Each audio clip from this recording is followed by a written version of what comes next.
Hello and welcome to episode 181 of the Random Tale Podcast. I'm Jason. And I'm Angel. And we're running on basically zero sleep.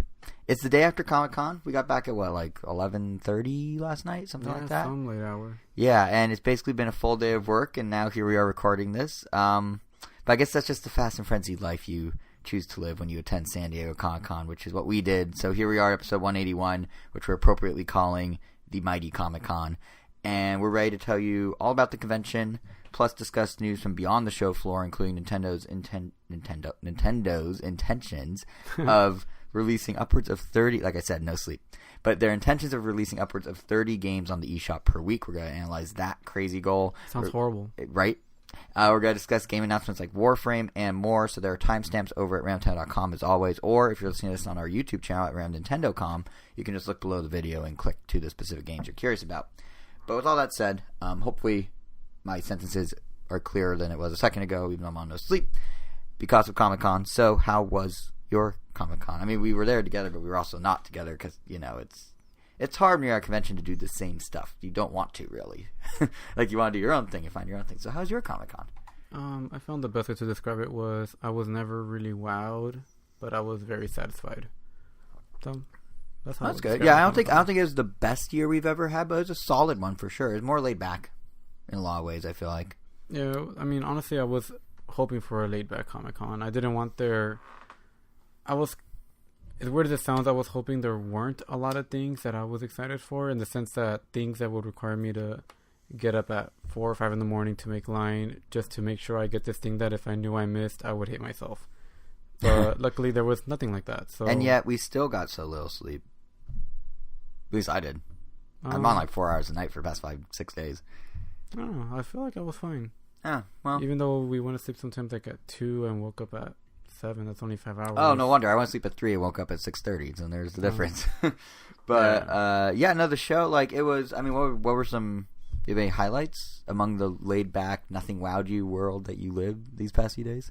Did Teen Titans Go? Zero highlights. Teen Titans Go was cool. 0 highlights. Really? Not even Teen Titans? All right. There was a drawing I commissioned by Long Vo. He is an artist for Capcom, and, specifically Udon, but he does pretty much Street Fighter art. He was in charge of the art for Street Fighter HD Remix and Tatsunoko vs. Capcom. And we see him every year. Elvis and I always buy a board from him and always get signatures. And I finally decided, all right, I'm going to get a commissioned piece of art. And I asked him to draw Ryu doing the objection pose wearing a Phoenix Wright suit. And he just took that and just drew an amazing drawing. And it was really, really awesome. It was better than anything I could have expected. And it's pretty awesome. And that was really great. Also, just getting the exclusive Ninja Turtle object this year was just a giant. I like you just call it an object. It's not even not a collectible. It's just a physical thing you have to buy. It was a giant object. It was a play set. It was like a street scene. There were some buildings there. There's a billboard. I don't know. It's like a cityscape. It's not a billboard.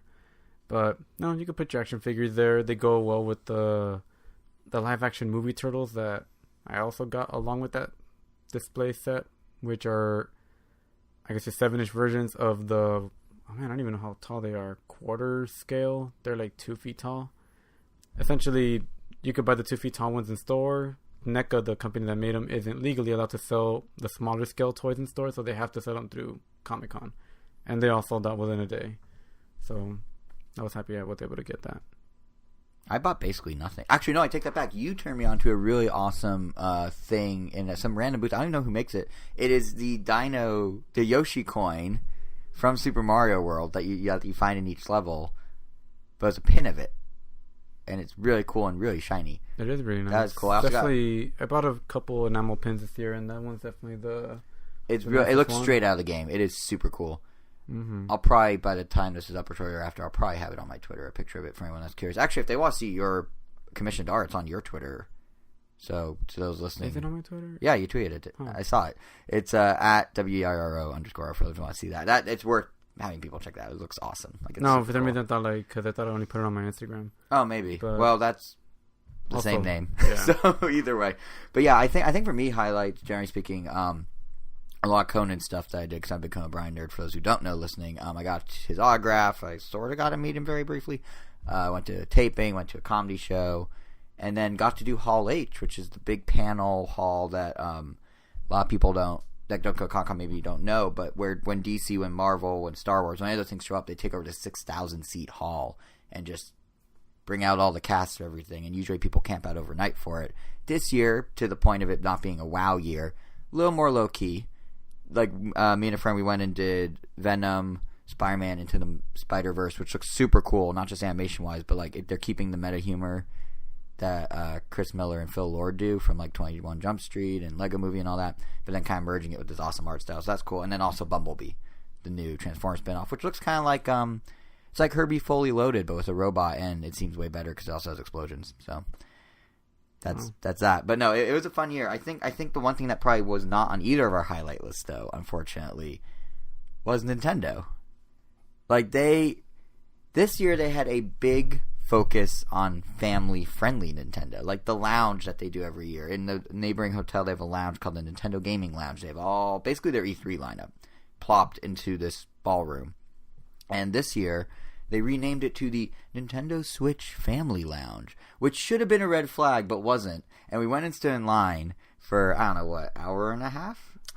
Hour? I feel like about an hour. Maybe an hour. And then we get there, and we walk up, and we're basically told, like, technically this is for kids, you guys. Which is weird, because yeah, Nintendo's kiddie, yeah, okay, that's an old thing. But for the last, 4 or 5 years that Nintendo's been at Comic-Con, it's been very just, here's our games, check them out. You want our swag, play our games, you'll get our swag. Everything's just, like whatever you are, whoever you are, you can partake in the Nintendo experience at the lounge. But this year it was very much like, you only get to get swag if you're like, 10 years or younger, or you're with someone who's 10 years or younger. Otherwise, you can play the games. We'll give you these little pins for each game, which were okay. They're just like those square pins that they just print art onto and then wrap the paper around. Like, they're pretty low-key. Not super exciting. Not super exciting. But then, like, they gave us a couple stamp sheets. Like, oh, you guys waited. Fine. You can have, like, 2 for the 6 of you, and you can sort it out. And she said kind of bitterly, which was weird. But then we go in, and we play Mario Tennis, and I think it was Elvis, actually, that gave her the stamp sheet. She was like, oh, no, that's for kids. And it's kind of like they weren't even like super friendly about it. Like some booth attendees were nice. I mean, she was nice when we were playing, but like the Captain Toad, there's a photo op, and that guy was super friendly to all ages. But the Pokemon Let's Go, they had the Pokeball on display, but not the game, just the Pokeball. That was weird. But that guy was super friendly. But like when it came to like, the swag stuff, it was weird. Like, how did you describe it really well when we were leaving? I forgot what you said. Just unwelcoming. Yeah, which is weird because like. I mean, I get it on one level. Like, we talked last episode about how they're in, like, phase 2 of their marketing now, where the core gamers were all, like, E3, and now for the rest of the summer, they're focusing on families. That's why they have the Disney show, the Walmart tour, all that. But, like, 2/3 of Comic-Con is not kids, like the attendees. They're just cutting off that potential opportunity there. It feels weird. And to be fair, Nintendo, they did do a lot right with the booth, and even for the kid angle thing, like, it really...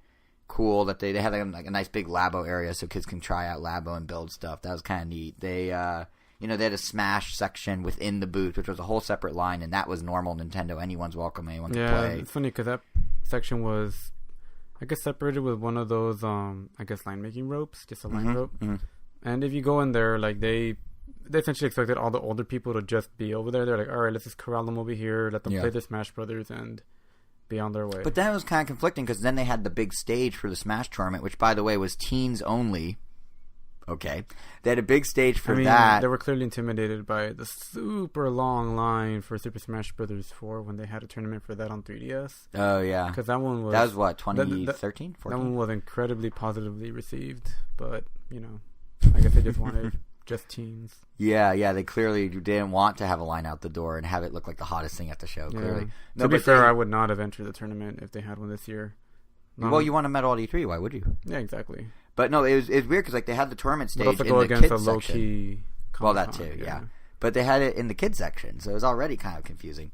But, and like, again, to be fair, Nintendo, we were in line, and then the Treehouse guys, like it was JC, the guy who does the competitive Nintendo stuff, and a couple of other Treehouse guys whose names I'm unfortunately forgetting, they came to the line and just gave us all donuts.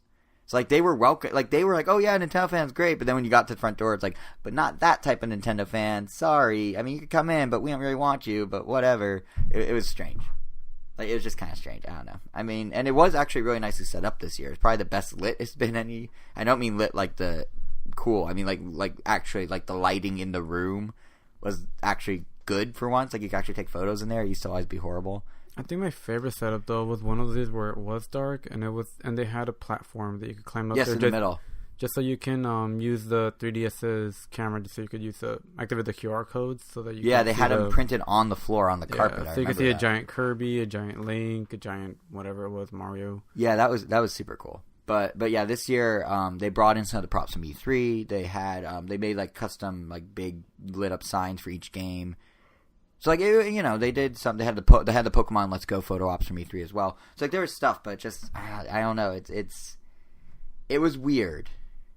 Like, it sounds like we're kind of nitpicking because we are, but it was weird. Like, they did a lot right, but it just had a weird vibe this year. I mean, it was emptier as a result, which was nice, but it was a weird vibe. And it's also surprising it kind of wasn't there. Like, this is the first Comic-Con in 2 years where they didn't announce a new classic system going in. You know, like 2 years ago they had the NES. Last year they had the SNES.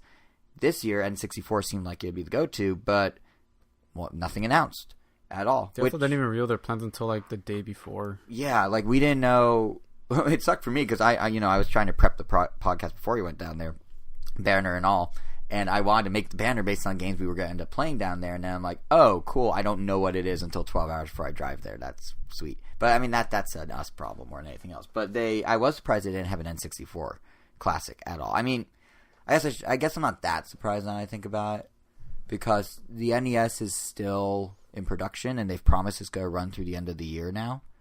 They brought it back like 2 weeks ago. Now it's till the end of the year, and they still have the SNES in production through who knows when. They haven't said they're going to end it. So, like, why throw in a third classic system if they can just ride out the hype of the current two, and then once there's a lull in the hype, like in a year, they can pump out an N64 and get more money then instead of risking losing the money now, or not losing it, but making less of it. So I guess I kind of get why it's not there, but the one that was perhaps a bigger, weirder surprise to me was the lack of WarioWare Gold.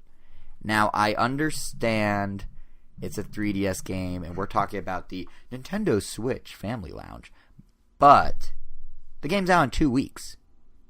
And up until Nintendo of Europe put out a demo, I think a week before Comic-Con, and NOA just put out their version here in North America this past Thursday. Up until that, we have not heard a peep about the game except its reveal trailer. We knew nothing. Like, literally nothing. It's out by our next episode. That's so weird to me. And, like, WarioWare could have easily been tucked into a corner of the booth to generate some buzz or something. And, I don't know, it's kind of like a bummer because Nintendo, they're just not hyping the game very much, and there seems to be so much effort poured into the game that deserves a little more attention. I mean, for one thing, it's kind of a weird thing to point out, but it's the first fully voice-acted WarioWare game. The dialogue, like, Charles Martinet is doing full sentences, which is odd to hear, a full sentence of Wario talking for multiple sentences for a prolonged period of time. But, it's kind of like they're actually going that being said, mile. though, like, I mean, there are, like, very short sentences. It's almost like he's speaking in little bursts. But the cutscenes last a good couple minutes. Yeah, you're right. It is kind of stilted, but it's still weird to hear. And it's like, they didn't have to do that. This was like a cheap, just take all the old games and throw it in. And there are new micro games too. Someone already found a Fire Emblem one in the demo. But beyond just that, like, the game's doing weird, quirky, cool stuff that, like, I kind of hope people check it out just because it seems absurd. Like, you can re-record any of the game dialogue in your voice, which just seems ripe for memes and stupidity. But, like, that's a weird thing. Or there's also, if you scan any of your amiibo into the game, it goes to a mode where Wario draws a very weird, bad picture of that character. And you can kind of, like, collect the whole, like, gallery of them. Huh. Which is, again, no reason for this to exist. It doesn't need to be in the game, but Nintendo's like, we're going to go the extra mile and put it in. And then they don't bother telling anyone this game exists. No, I mean, that's very WarioWare. I mean, there was a mode in Game & Wario where you just write whatever you want or draw whatever you want on the gamepad. Yeah, what's it called? The gamepad? Yeah, the gamepad. Yeah, on the gamepad. And then whatever you wrote just appears on a billboard. Like, on the screen. Yeah, like there's just, like, a picture of, like, a cityscape, and there's just a billboard there with whatever you drew. Well, yeah, it's kind of like how you used to be able to collect random objects in the other ones. But this one I just find kind of, like, when WarioWare Gold was announced, I think you and I were both, if I remember correctly, on the podcast being like, oh, it's like Mario Party Top 100. You're just taking old microgames, shoving them in a new box and calling it a day. But they're actually going beyond that, and yet they're marketing it like they're taking old games, just shoving it in the box and calling it a day. But I don't know, like, it just would have been cool at Con. Like, imagine the swag.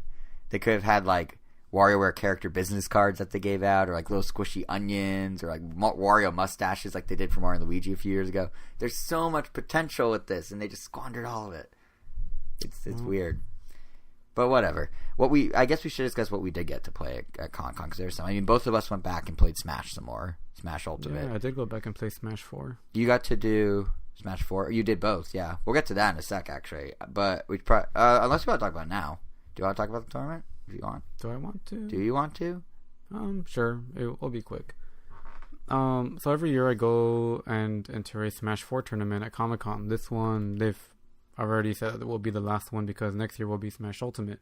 Mm-hmm. And the last 2 years I managed to win it, and this year I also managed to win it. So now I'm on a 3-year streak. The way you said that, like it was going to be a different result. Oh, it was interesting because typically I do the tournament on Friday or Saturday, so I went on Thursday to ask, if they were doing it at all again this year. And they said they were, but they already had started one that day when I went to go ask, and it was already an hour in. And obviously I thought it was too late to join, but just by coincidence, when I got there, they were calling out some guy, Kyle, to go to their spot, but they didn't show up, so they were going to give him they were just going to disqualify him. So I just asked if I could take Kyle's spot, and they're like, oh, but he's in the loser's bracket. Because it's double elimination. You lose twice, you're out. He had already lost once, so you would have to really recover to get back in the main bracket and go. So what I'm guessing is he lost the first one and just said... And rage quit? Yeah, screw it, he just left. So I just took his spot, and I managed to make my way all the way to grand finals, and then I had to beat the last person twice. Like, one to knock him out once, and then to give him that double elimination. And then I managed to win. I won an Xbox One cap.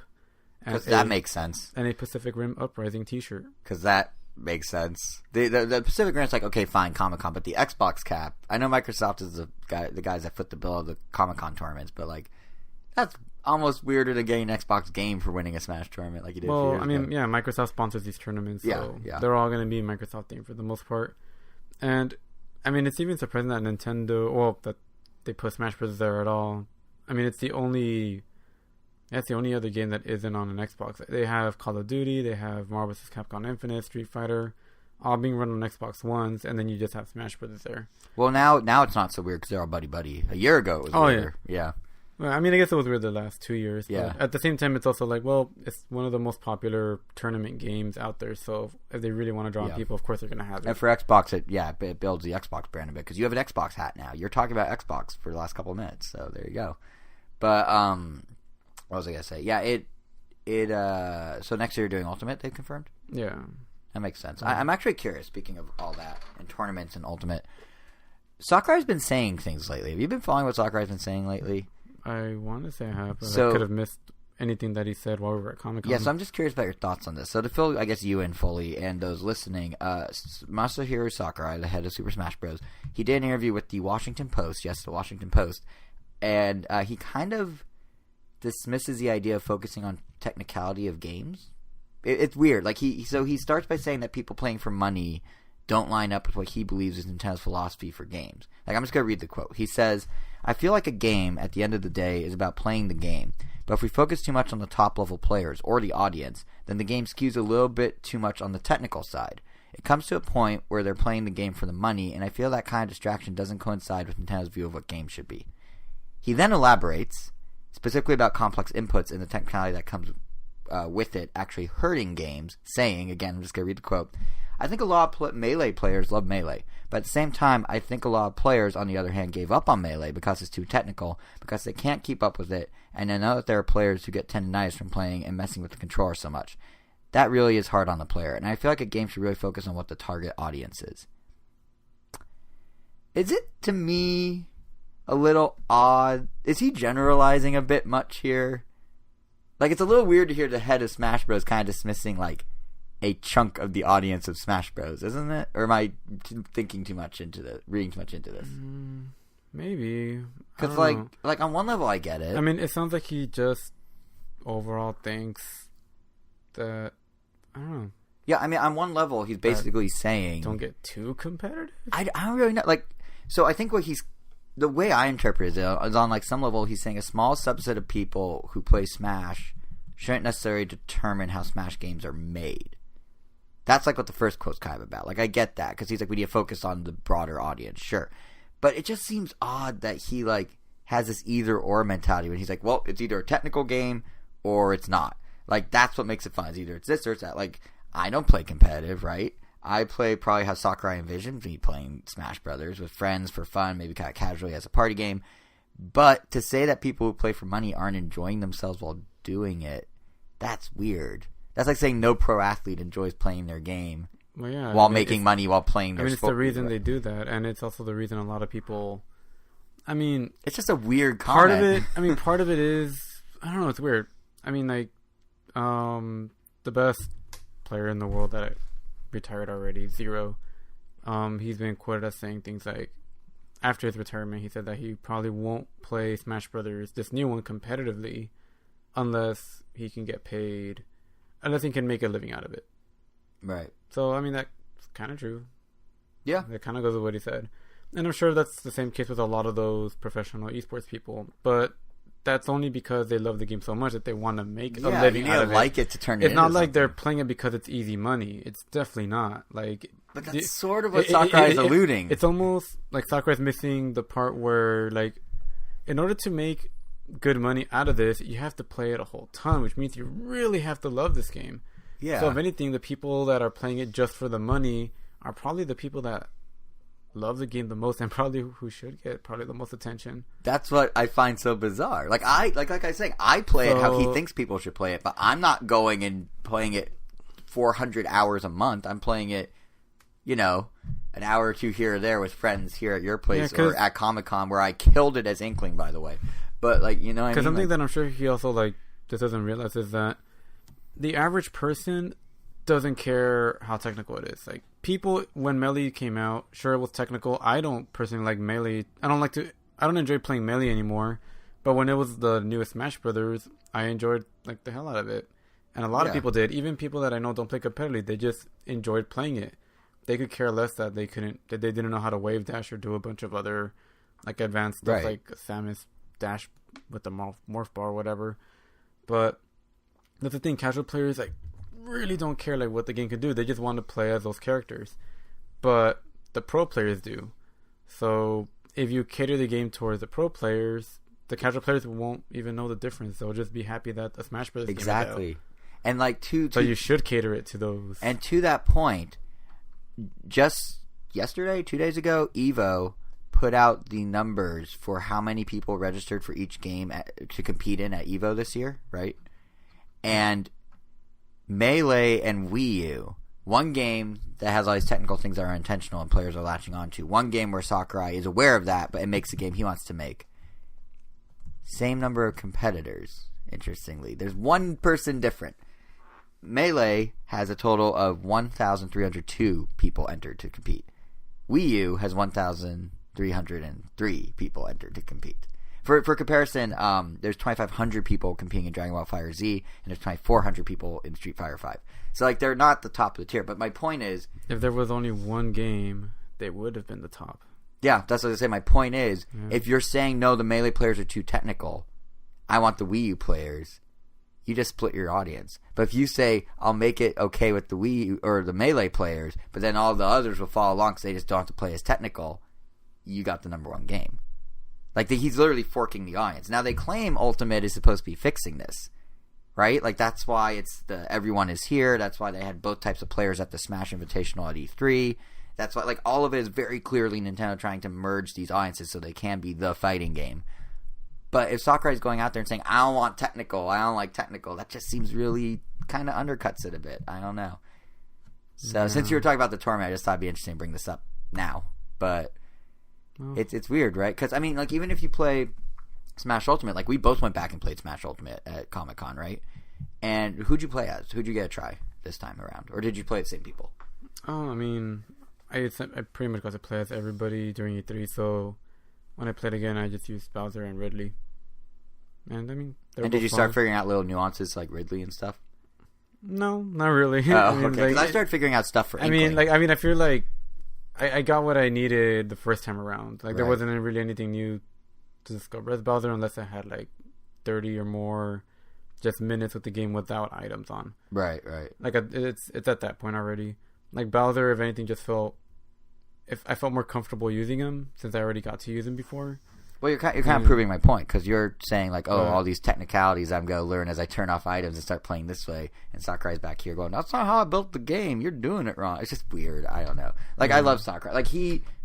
I think it's safe to say he's a genius. Like he's eccentric at times. His menu systems are crazy, but like in his games, but he makes really high quality stuff, and he always makes it really interesting, really fun. It's just he has a weird worldview when he goes about doing it that seems to clash with what he actually produces. Well, it's because, which is strange. I mean, it was an accident. Yeah, well, yes and no. It was an accident that was that technical. It wasn't an accident that they wanted it to be competitive. Bill Trent actually had a whole spiel about this in an interview with, I think it was IGN it was either during E3 or during Comic-Con. I don't remember. Basically, it's like, no. Everyone says, like, oh, yeah, Smash Bros. Is supposed to be just like Mario Party or Mario Kart, but then somehow it was, like, more competitive. It's like, there's some level in any fighting game of competitiveness. Just, it was designed in such a way that it lended itself to be even more competitive. They just didn't seem to realize it was designed quite like that. I don't know. But, yeah, like, I did start to notice some stuff with Inkling. That's kind of nice that I was using to my advantage to win my matches, Inkling yet again. But I do wish it was a different build than E3. Obviously, it's not going to be a different build than E3. Same exact demo. But, like, they're announcing stuff during Comic-Con that's like, Beware can come out of the Pokemon. I want to see Beware, like the Pokemon. Where I want him in my demo, but he wasn't there. He's up there with Bidoof. You didn't get him? No. Was he in the demo? Yeah. I haven't seen him in the E3 demo. Well, I haven't seen him at E3. I haven't seen him at Comic-Con. He's in the demo? Yeah. Oh. Everything's shown off in the demo. I mean, everything's shown off from trailers for the most part. At least all the Pokemon are in the demo. Did you see him in the demo? Yeah, multiple times. What? I feel shortchanged. I want my Beware. Beware's like second behind Bidoof as like doofusy funny Pokemon to me. Bidoof's the king. He's my favorite. But yeah, some at E3 and some at Comic-Con. What? Okay, well... I guess But I mean, it's a Pokeball, so you have to hope that a Pokeball comes out, and you have to hope it's that Pokemon. So. Right, yeah, no, I was getting other ones. I got Alolan Vulpix. That's not Beware. Like, literally, by definition, it's not. But you did mention Pokeballs, which is a nice little segue into something else I got to do. That I don't think you did either, right? The Pokemon Let's Go experience, shall we call it. So as soon as they told us it's for kids... You bolted out of there. Well, I just went to the Smash Bros. Area. And yeah. No, the Pokemon thing was weird because, I mean, anyone that's listened to the show knows a couple episodes ago, we talked about Pokemon Let's Go, the game, because it was playable at E3. But at Comic-Con, it was not. All that was there was the Pokeball Plus. And all you could do was feel it shake in your hand. There's like a guy talking you through how it works. It was very strange because, never mind the fact that you didn't have a game attached to it, but the semi-demo, whatever you want to call it, didn't even do very much. It didn't even highlight the best features of the Pokeball. It just vibrated in your hand. Like, one of the coolest things from E3 was when you catch Pokemon, you feel the weight sort of shift around. Like, the thing has... It's basically like HD Rumble, but even more impressive. And you couldn't feel that in the show at Comic-Con. All you felt was a normal, like, Rumble, which feels like a wasted opportunity. So all you got was a ball that flashed its light at you, made a Pokemon chirp, and just went zzz, zzz, and that was it. Which does not seem like the best way to sell this thing, because it's a $50 controller. Yeah, you know what's funny? It's like, you could probably get away with that at E3, because you could just tell them, like, oh yeah, this will have a much better... It'll be like the HD Rumble, and people will be like, alright, cool, I can't wait to expect that. But over here at Comic-Con, where you it's just the have... public. Yeah, with the general public, like, literally, like, you don't need a Comic-Con badge to go to the booth. If you have... like a kid and their parents go and try it out. Even if you tell them HD Rumble, they're going to be like, oh, okay, it's probably just a more aggressive Rumble. Yeah, like the kid doesn't understand it's an unfinished thing. Like, you tell a kid, oh, well, we're still working out the kinks, but I promise they'll Rumble better. The kid will be like, well, what do you mean Rumble better? Like, what's that translate to? I don't get it. So, and I mean, the nice thing is you got that squishy Pokeball swag if you did it, and you got a pin for Pokemon Let's Go. You got the zero weight. At E3, it took me 3.5 hours to get my little squishy Pokeball. Granted, I also played 7 minutes of the game. But that is kind of funny thing about Comic-Con is all the swag was the same as E3. So everything that we took forever to get, everything that we're like, oh, cool, the Smash Bros. Lanyard exclusive. Nope. It was all at Comic-Con. Which I don't blame them. Nintendo goes like 7 events a year, so that makes sense. But I do think the lack of a game, something like must be up with Let's Go's development. Like, Pokemon Company must really be having some issues with the unfinished hardware, or maybe how it works with the game, or maybe in the game itself, because back at E3, I think I mentioned on the show, but I was told they limited the number of demos because it was crashing a lot, and it needed as little wireless interference as possible, and they were told by Pokemon Company you can only have 10 Pokeballs. And now, at Comic-Con, not even having your kid-friendly game there for the kids in the kiddie lounge, that is definitely a missed opportunity, like you were saying, Angel. So I wonder, like, what happened, especially because everything else that Pokemon Company is doing for Pokemon Let's Go, like, marketing's full speed ahead already. It's 3-4 months out, and they're already doing, like, the Pokemon Go Cup in Ultra Sun and Moon, where basically I think it's 2 weekends from now, first weekend of August, you can compete if you have Pokemon Ultra Sun or Moon. You could play online for prizes or glory or something in an actual tournament, but only using Pikachu and Eevee, because Let's Go Pikachu and Let's Go Eevee. So even like 3 months out, they're already doing custom tournaments for this game, and yet they can't put the game on a display in the perfect place to show it off. Something's up. I don't know what. It's weird. On the other hand, they did have Captain Toad. I gotta play Captain Toad, which obviously we have it on Wii U already, and it's actually out on Switch already, but I have not picked it up yet, and I was curious to see just how different it felt than the Wii U version.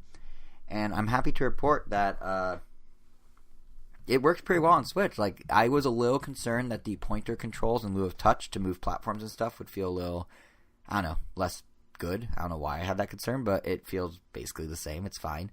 But the cool thing is Captain Toad on Switch has 2-player co-op, which is brand new. And it's actually a lot of fun because there's almost like a whole sub-game. So I was playing with a friend of ours, and half the time he decided to troll me, and half the time he decided to actually help. So when they're trolling you, they control the camera. You control Toad, they control the camera. So they can basically make obstacles appear by just spinning things around. They can make it go top down. They can go bottoms up. They can really mess with you. Like, as you're walking, they can spin it right as an enemy's coming. You have to quickly move around them, and it becomes like a much more intense experience than Captain Toad usually is, which is very, kind of peaceful and laid back. So that was kind of fun. It's a whole like little sub game in there. But even just like playing it the proper way when you're actually doing co-op, that was actually really fun. Like, it feels like a different experience than normal Captain Toad, because you really have to communicate and be like, okay, I'm going to move. I need you to turn the camera to the right as I walk across. Or, okay, we're doing, whatever.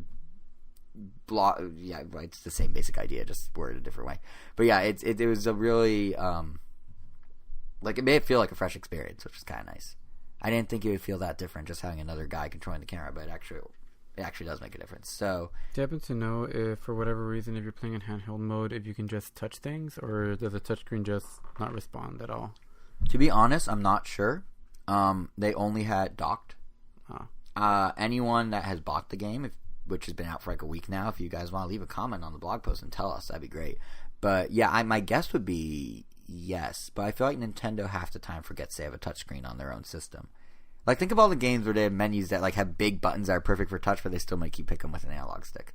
Yeah, it's like it works sometimes. Yeah, it's like it's not consistent, which is weird. Like, the touchscreen was most definitely an afterthought on the Switch, I feel like. Mm-hmm.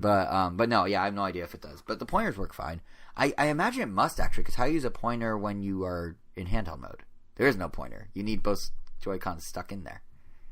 I don't know. Maybe just moving the whole Switch around. It's like maybe. Maybe that's the only thing I could guess. Yeah, but no, I was more like the pointer touch thing was like that's whatever. I was all about the co-op. Like, that really, I know I sort of was starting to say it, but that really made it feel like a very different experience, which was cool. So I'm not gonna double dip just yet because there's not enough new content in there. Like, literally the only new levels are Mario World. Mario Odyssey. Those are gone. No, they just replace them with button presses or something. But makes sense. Yeah.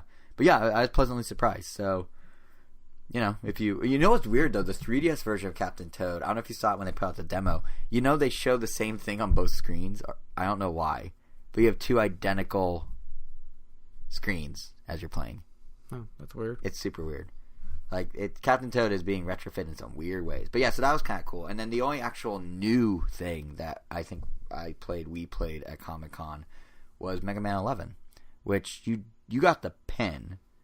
Was it the same thing on the Wii U? I think it just mirrored what was on the screen. It did, but the 3DS doesn't have the ability to turn off one of the screens. I know, but that's what's super weird. The same thing. Yeah, but I don't know why they didn't just I guess they can't put Matt. What else would they put on the lower screen? They could just put Toad's face and then you press it, and he goes like, "Hi!" Oh, that was bad. My voice is shot, so that's a horrible Toad. I've done better. But, yeah, I don't know what the point of that is. But, yeah, the only new game, like, new game, was Mega Man 11, which, as I started to ask, did you actually play it, or you just take a pin and run? Neither. You have a pin. I saw it on your Twitter. Was it Elvis's pin? No. Where'd you get the pin? Oh, you didn't run. You just... Elvis gave it to me. Oh, okay. That makes sense. So he played it. No, he didn't. So you guys scammed Capcom, but meanwhile I was the good Samaritan and actually played the game they wanted me to play. No, you just asked for the pin and they just happily give it to you. That's nice, I guess. But, yeah, the game itself, so, like, Mega Man 11, to me, at least, feels like what my number 9 should have been. Like, right down to its concept of just re-deifying, like, the art style of old Mega Man. I mean, it's what I mean by that is it's like they're modernizing a classic, but they're still letting it feel like a classic. Like, sure, some purists of Mega Man may say the physics are a little too floaty or a little off, but it felt good enough for me. I was happy with it, and the animations were pretty on point. Like, his jump poses there, of course, and all that. And the general movement felt good enough. Like, it's not... I wasn't expecting a pixel-perfect, but in 3D Mega Man. I was expecting Mega Man to be brought into a more modern context. That's kind of what my number 9 always promised. It just didn't deliver it. So I was happy with that. And with Mega Man 11. And the big new hook is this gear system where you can either slow down time around you, you can charge up your blaster to a higher level, or if you're at critical health, you get to do both at once. And these gears you can turn on or off whenever you want, basically, using the shoulder buttons, minus the health one, which only at critical health. But you can only use one at a time, normally, and they can be overused. It'll cause Mega Man to overheat, and you have to kind of wait to be able to use them again, but it doesn't actually, like, outright incapacitate him. You don't have to worry. I was worried that they might do some dumb thing where if you accidentally use the slow down time thing too much, Mega Man's blaster doesn't work, and then it, like, screws up normal Mega Man.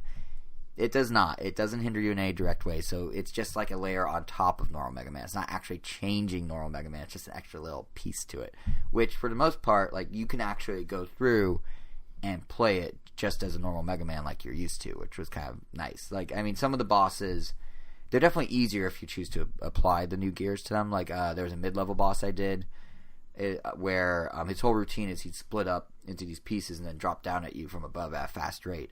And you could use the speed gear to slow him down, and then Mega Man can move at his normal speed and get out of the way. And they can use the power gear to blast, up your blaster strength and shoot him. Or you can just dodge him normally and shoot him normally, and that works too. I mean, both approaches worked for me. I tried a little of each. The dodging's obviously harder if you're not using the gear system. And I imagine on a hard difficulty saying, and later in the game you will need to use the gears probably. But the meat of it is still classic Mega Man. This is all just little bonus stuff on top, I guess, is the best way to put it, which is nice. Like, it makes it feel like a real Mega Man game and not some sort of, like, we slap Mega Man on some new system or something. And, but even then, like, it does feel like kind of a natural extension of Mega Man. Like, it's not some crazy idea. It's just the shoulder buttons do something. Oh, that's good to hear. So, yeah, it's nice. It's nice. It doesn't feel tacked on. Sounds like Mega Ham. Sounds like this game Mega Ham. Sounds like it's promising, and I don't know, maybe it'll sprout a few sequels. Maybe. Yeah, I mean, Mega Man 9 led to 10, so Mega Man 11 could lead to 12. I'm just doing simple counting at this point, I just realized. But yeah, so the trick was to get rid of Inufune? Well, no, because he was in control when Mega Man 9 and 10 did their thing, wasn't he? Mega Man 9 and 10 were true flashbacks. This was, and then he was doing Battle Network 3. He wasn't even doing Mega Man 11 or the equivalent. But yeah, I guess the trick was some fresh blood, probably. Well, I mean, he did Mighty Number 9. I know. And then he's obviously not at Capcom anymore, so he couldn't have done anything with Mega Man 11. So no, he couldn't have. But it was nice. It's just it was good. I was happy with it. I mean, granted, not to undercut my own impressions, I was also pretty happy when I tried the Mighty Number 9 demo years ago. But I was happy under the guise of this is an unfinished product. I'm sure it will get better. It did not. This one, however, feels finished. So, out of curiosity, what did you demo it on a PS4? So they had, what's weird? I've never seen this before. They had I'm getting there. Multiple choice question. I'm getting there. I don't need this whole. But I want to say it. No, I was gonna say I've never seen this happen at a booth. They had one of every system. Oh, okay. Yeah, isn't that weird? So they had a PS4 with a Hori, like, classic controller looking thing. Then they had a PS4 with a normal controller. Then they had a Switch, and then they had an Xbox One. I did on the PS4 with the Hori looking thing. You don't get to choose your system; it's whatever's available. I would have liked to try it on Switch, but I did the Hori thing. It's weird. Remember the Wii Classic controller, like that kind of like it's just like an oval that you held. So not the Classic Controller Pro. No, the Classic controller. Just the yes, yeah. exactly. Wow. That was this, but for PS4, and it was shaped more blob-like. Like it was kind of like the old Android emojis, where it's like a half circle-y thing. But yeah, it was not the best controller, but it was not the worst controller.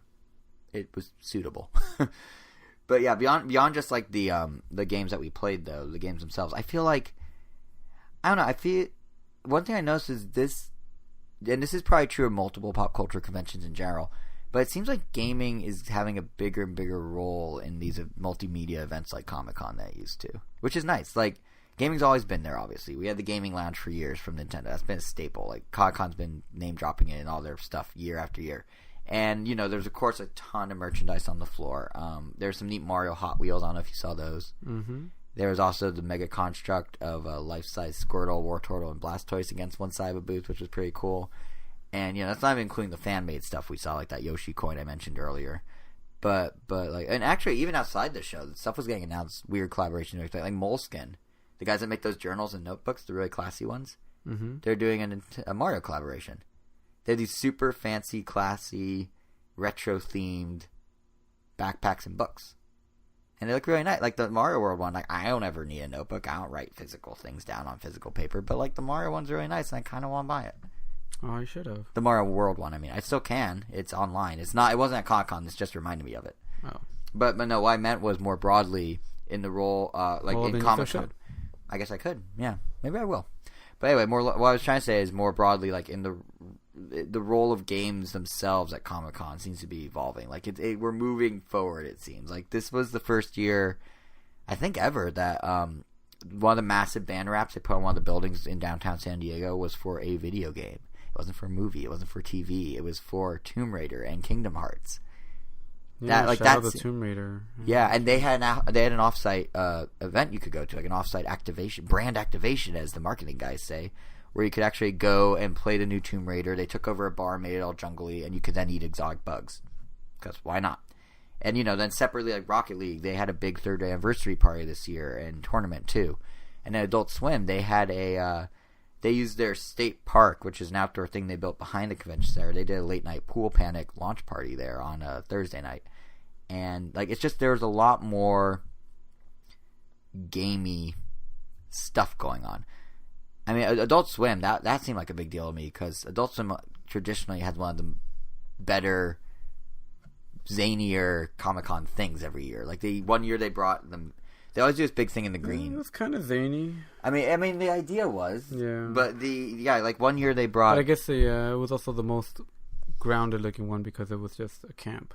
Yeah, so basically like this year... a camp with a twist. It was just a straight-up... Yeah, so this year what they did is they built... They called it the Adult Swim State Park, and the premise was, we're bringing you the nature you're trying to avoid by going to Comic-Con. So they literally set up, like, they had mini golf, they had archery, they had bracelet making, they had canoes, except the canoes were little go-karts you drove in a circle around the entire booth.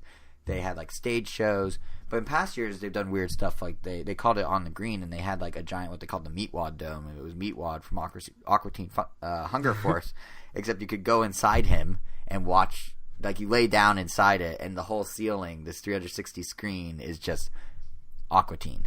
And it wasn't just like the show. It was like some sort of crazy trippy visualizer of the show. So like they always do interesting stuff, and they do like yearly improv Rick and Morty shows, and they always have stuff going on. So to have them dedicate some of their crazy to a game, and an indie game at that, like that shows you how big gaming is getting at something like Comic-Con, which is cool.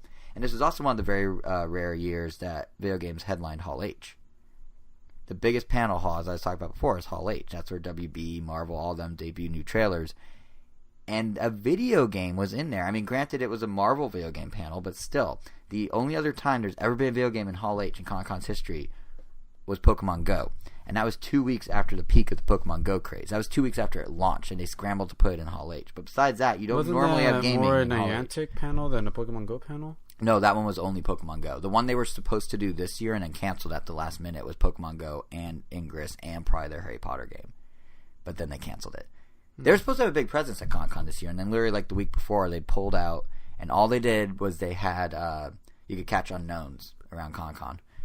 And the bummer is for them, there's a lot of Pokemon Go going on this year. I heard a lot of people just name dropping. I saw people on shuttles playing it and in lines playing it. Like they could have gotten a big crowd.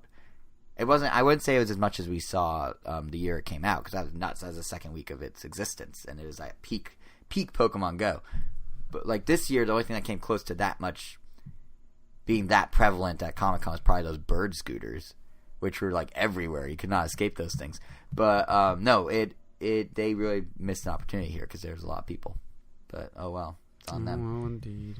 Yeah, but I like the whole gaming influx thing is kind of nice because I don't think it's just Comic-Con it's happening at. Like, I mean, you were at Anime Expo, and from what you've told me, it seems like even their gaming had a bigger presence than it used to. Well, they always have games, but they're like more, right? I think the only difference was just that a lot of them were just demoable on Switch, so they were just more relevant to us. No, but like companies that were never there, like Gung Ho, were there for the first time. Oh, I don't know. I guess maybe I just didn't notice, but yeah, because I feel like when we went, there were only like two. Like there's NIS America, there was like two others, and that was it. Or maybe like Namco Bandai would be there with a Dragon Ball game. They seem to be everywhere with a Dragon Ball game. Wherever you go, there's a Dragon Ball game. But yeah, I don't know. There was a Dragon Ball game. And then, yeah, I mean, there were just a lot of things to demo. Yeah, and I mean, there were always panels for games at Anime Expo, but even that, there were like 3 or 4 this year. It's usually like 1 or 2. Like companies came out that didn't normally come out. Yeah, there was definitely a lot to play on the Switch, which was pretty Access, cool. That's the other company I'm thinking of. It was NIS and Access that were always there. Mm-hmm. But yeah, so like I don't know. It's just maybe I'm just overthinking this a bit, but I just get the feeling that gaming suddenly, I feel like we crossed some sort of imaginary line and it's becoming like super mainstream. I mean, it's always been mainstream. I'm not trying to say it's a magic moment because there's a Tomb Raider banner on a building at Comic-Con, but like this all is happening at the same time that ESPN, like the regular channel, not one of the numbered channels, the real ESPN, is announcing plans to broadcast the Overwatch League. Like that's huge. And they're going to put it on ABC on Friday nights as well, or at least one time. This is also when you got Capcom, they're announcing like, oh, we're going to do an animated special for Monster Hunter. But instead of giving their license out, giving the IP out like as a license to a studio and just consulting on it, they're actually hiring the talent themselves and bringing them in-house to produce it. Or working with a production company directly or something like that. That's pretty cool. Yeah, like in this case, the guy who wrote Ultimate Spider-Man is the one that Capcom is like, come do this for us instead of, here's the license, do what you want, we'll check in every so often. Like there's definitely some sort of shift happening where like these things are becoming bigger. The special actually sounds kind of neat for Monster Hunter, to be honest. It's called Monster Hunter Legend of the Guild, I want to say, or something like that. And you follow the premise is really simple, but you follow a young Monster Hunter. He discovers that there's an elder dragon. He's going to destroy the village. He has to stop it. That's all we know so far. But it's like the plot of like every Monster Hunter game, basically. Yeah. But it's just cool that like they're actually like. Could you imagine 5 years ago when Nintendo was like, we're going to help co-market Monster Hunter because we want it to hopefully one day do decently in America, and now it's like big enough to get an animated special. Like it's a Western produced animated special, not a Japanese one. Well, it's kind of crazy. It's pretty awesome. Is there much story in Monster Hunter? I mean, I don't really know. Yeah, no. I mean, what you described is pretty much how you could sum up most Monster Hunter stories. But like, is it like the Mario movie situation where you have to kind of come up with a whole thing because the premise is so simple that what I mean? Yeah. Well, hopefully, Mr. Ultimate Spider-Man guy, whose name I'm forgetting. I mean, essentially, can.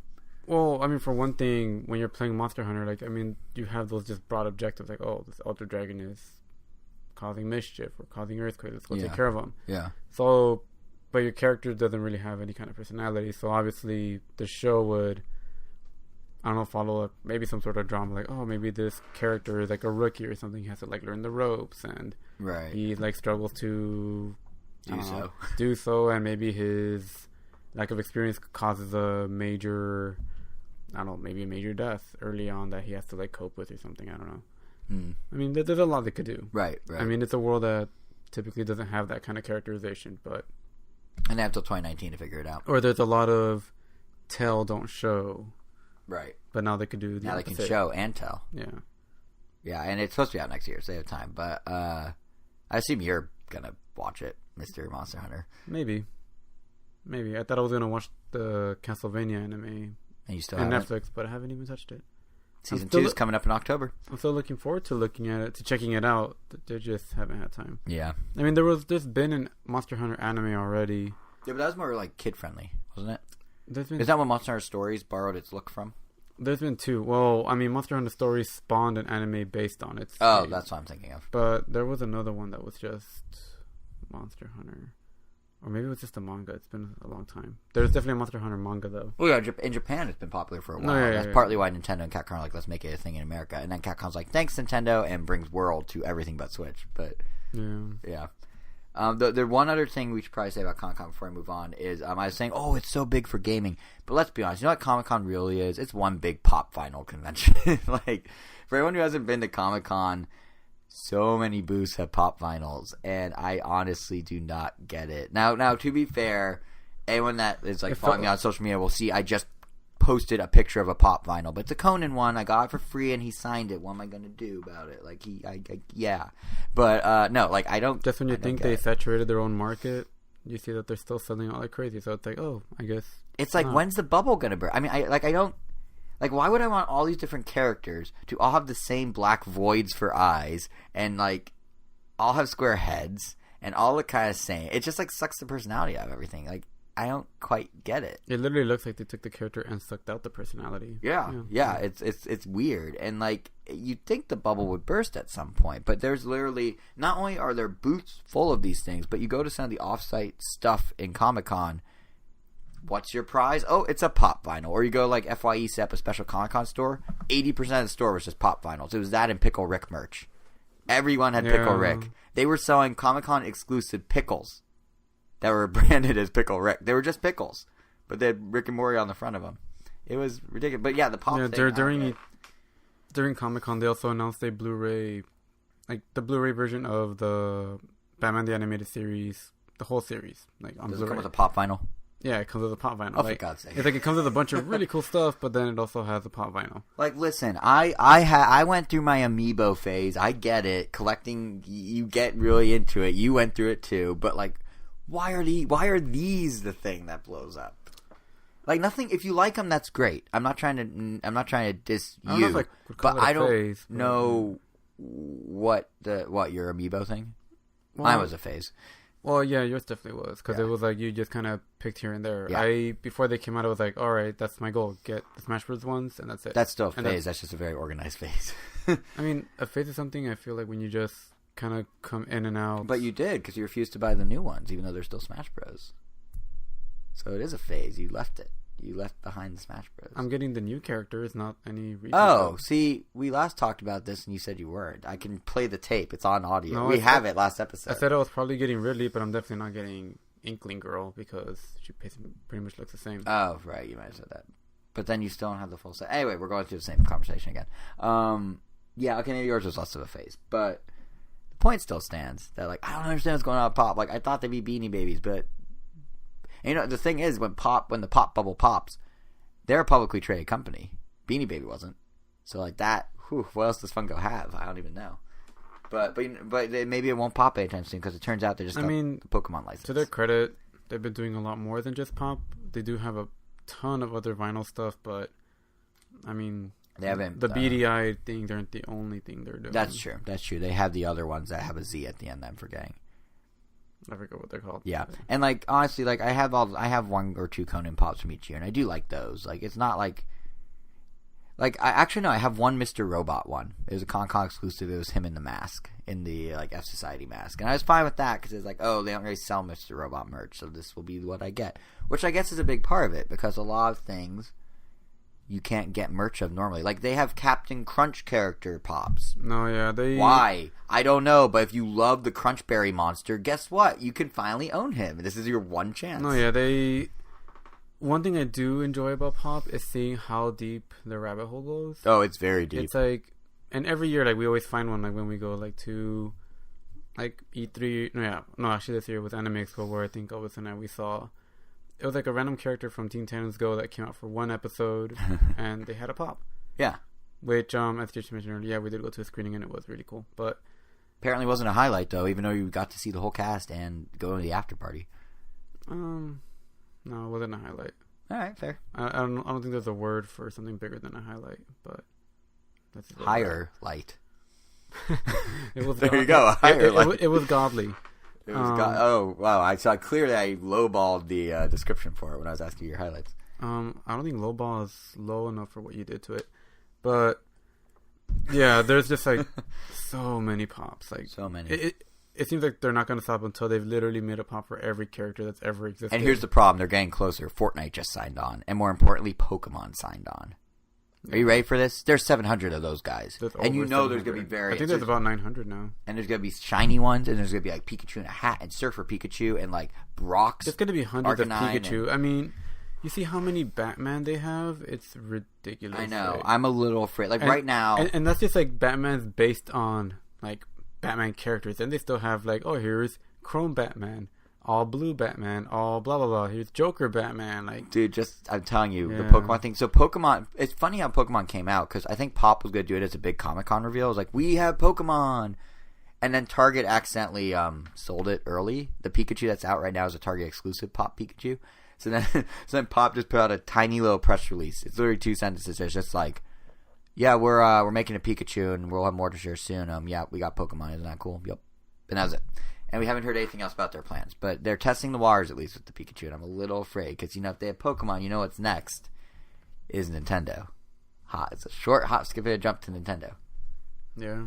So, get ready to have Fire Flower Mario, Ice Mario, Penguin Mario, Star Mario, Wingcap Mario, Flood Mario, Tanuka Mario, Frog Mario, Raccoon Mario, Mario, Cat Mario, Metal Mario, Gold Medal Mario, Baby Mario.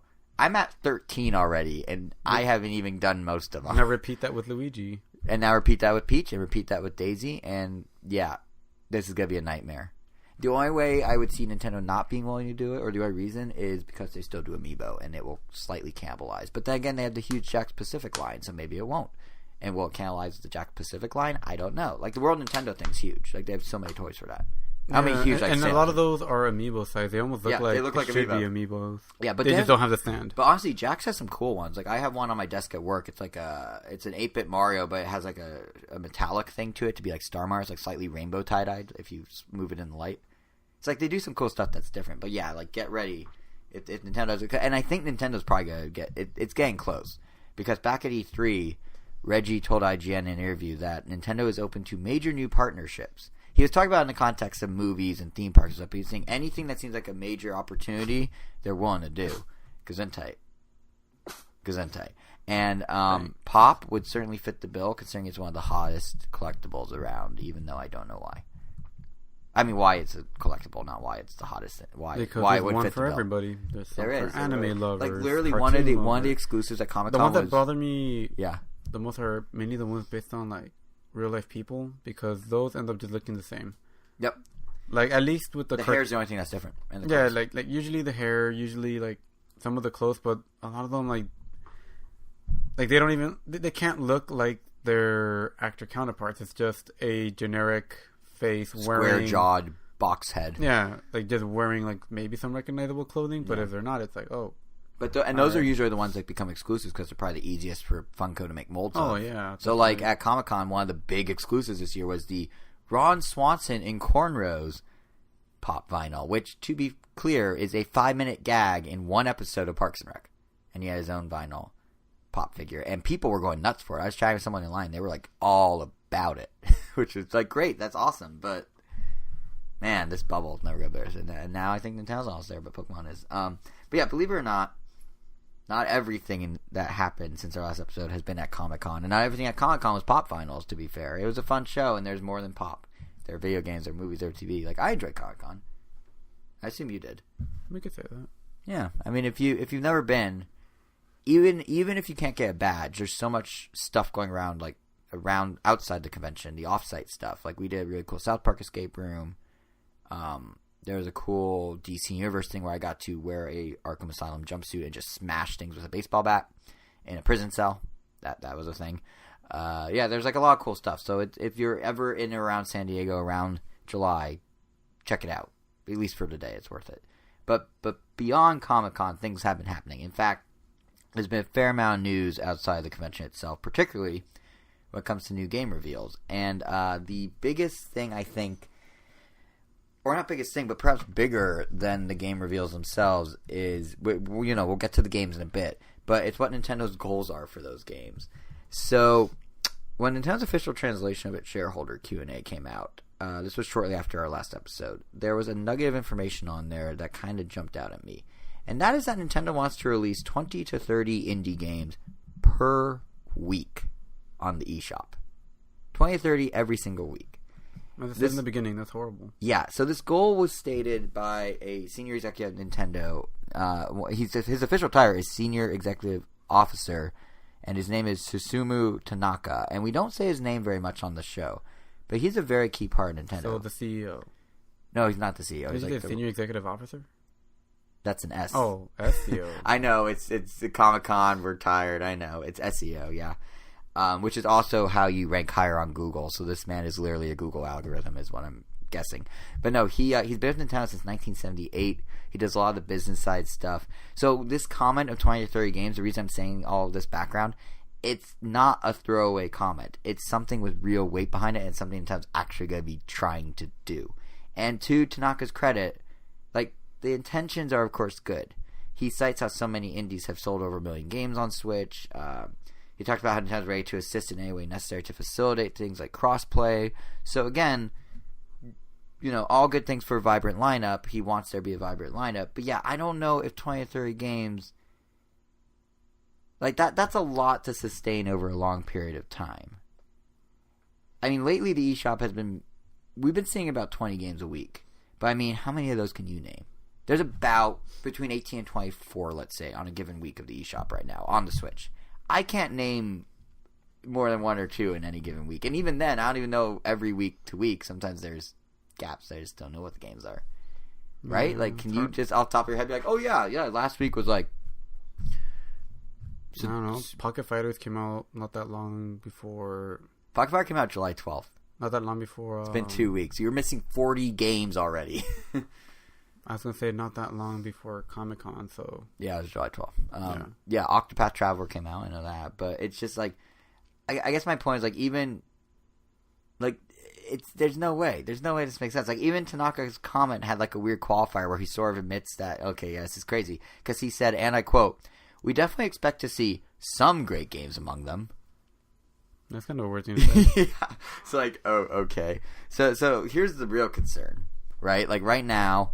There's a lot of indies that do very well on Switch. I mean, Kotaku Australia, they recently put up this article, and we'll link to it in the blog post for those who want to read the whole thing, but they discuss with indies themselves, like, what they like about the Switch, and it all really boils down to the fact that Switch owners are hungry for new content. This isn't a new idea, really, but, they cite that Hollow Knight, 250,000 copies in 2 weeks. That's a stat we knew from E3. That's already half of what sold on PC in its first year. It did in 2 weeks on Switch. Death Squared, those guys, that game's developer, they're continuing to see sales move along because indies, as they explain it, have often found that there's a longer tail on eShop sales than, say, on Steam because there's fewer games, so people discover them later on easier. They also reference sales of a co-op game called Putty Pals, Kotaku does, that I don't think I've ever heard of personally, but it sold more in its first day on Switch than its prior 8 months on Steam. Have you ever heard of Putty Pals? Yes, I have. Oh, would you like to explain what it is? They played it on Nintendo Minute. Oh, they did? I don't watch every Nintendo Minute. I'm sorry, Kate and Krista. I don't know how I even ended up on that game. I think I just saw it because the art style, I guess, caught my eye. It's just like kind of claymation looking. But then I saw the game and I'm like, oh, it's not really for me.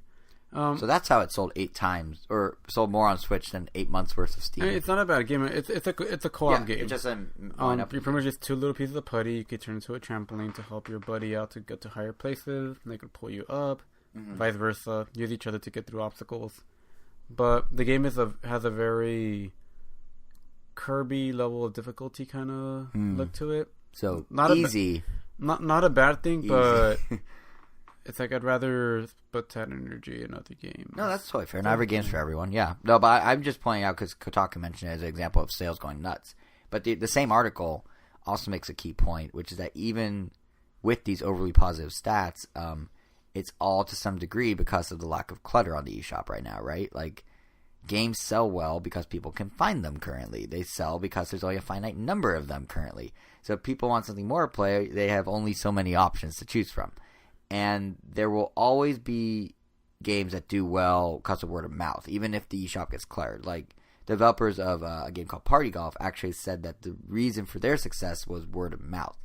But the thing is, the more games you stack in, the harder it is to fight for that attention, the harder it is to get people to talk about you over someone else, over someone else, over someone else.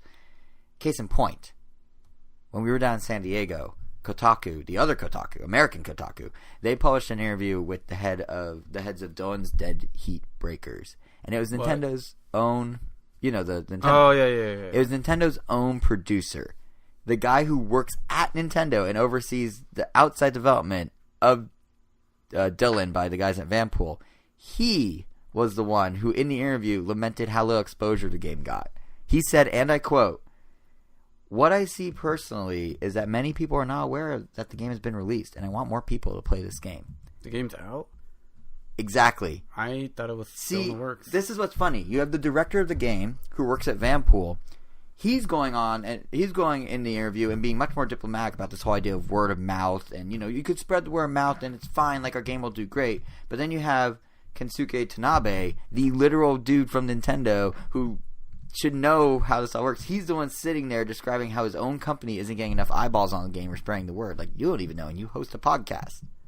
Like, it's not, it shows the problem of, at some point, word of mouth can only do so much. I mean, then again, Tanabe going off script here isn't that crazy because he was pretty open about a lot of stuff in this interview. He mentioned at one point that Tingle, as in, the Zelda series Tingle, was going to start a horror game, which I kind of wish happened because I just want to know what is a Tingle horror game? What is horrific about it? Like, well, a lot of things are horrific about Tingle, but he's a strange man. But what would a horror game with Tingle even be? Like, I don't even know how that would work.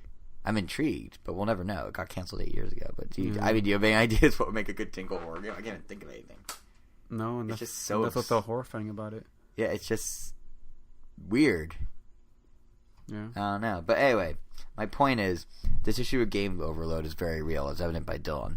By Dylan's Dead Heat Breakers. So, if it can happen on 3DS with Nintendo's own first-party games, then it can certainly, and it not only can, but will happen on Switch with third-party and indie games. I feel like it's already happening. Yeah, like, this isn't a new concept. We've talked about it on the show before to various degrees, and we're seeing it happen. There's just something about Nintendo outright saying a number for weekly releases that just, like, kind of gave me pause. Like, I don't know. In my opinion, what they should have done, they should have made better eShop discovery or curation part of their answer. When someone was asking, whatever the question was that led to, we're going to get 20, 30 games a week, they should probably, talk about how you're going to find those games instead of just raw numbers, because that's just as important. Like, a shareholder at face value might be like, oh, cool, you're going to have 700,000 games by next year. That's awesome. But if none of those sell, you're going to then lose those developers, and you won't get the next 700,000 a year later, and things will just taper off. So, like, I know a lot of shareholders are uninformed. One guy literally said, do we get a chance to play the E3 games too? We weren't in LA, and Nintendo's like, that's not what this is for. So, like, I get that they're a little confused. But, like, still, like, it's yeah, I don't know. Because here's the thing. Right now, the Switch has over 900 games available. Which sounds like a lot. It is a lot. The Wii U, in 4.5 years, had 1,000 games, was all said and done. Which, obviously, it was the weakest system for Nintendo in a while. But that means that Switch will be surpassing the Wii U's total lifetime game count about every 16 to 18 months. Wow. Yeah, it's nuts. So, like, I did the math. So, that doesn't necessarily seem like a good thing to me. I don't know. Now, take that 20, 30 games a week. Let's actually multiply this out. Every new month, we're getting about 100 new games. That's ridiculous if you think about it. And then, depending on what Nintendo lets through and how they go about doing it, that seems like it's an opportunity for a lot of crappy games to get through. Like, it seems like not only do you have oversaturation to deal with, but then you also will just let anything in if you are trying to hit a numerical exclusively, Oh, yeah. So it's hard to say. And the thing is, let's say they do hit that crazy number of games. As more indies hop on, fewer will do as well. And as fewer do as well, those of them that didn't are not going to release additional platform or products on the platform. It's over and done with. And on top of that, there's also the fact that Nintendo's own first-party games are slowly, or first-party developers are all slowly migrating to Switch. Alpha Dream, they make the Mario and Luigi games, right? They're the developers of that. They have only worked for handhelds previously. They've only done DS, 3DS, Game Boy Advance. Guess what they just started hiring for? A Switch project.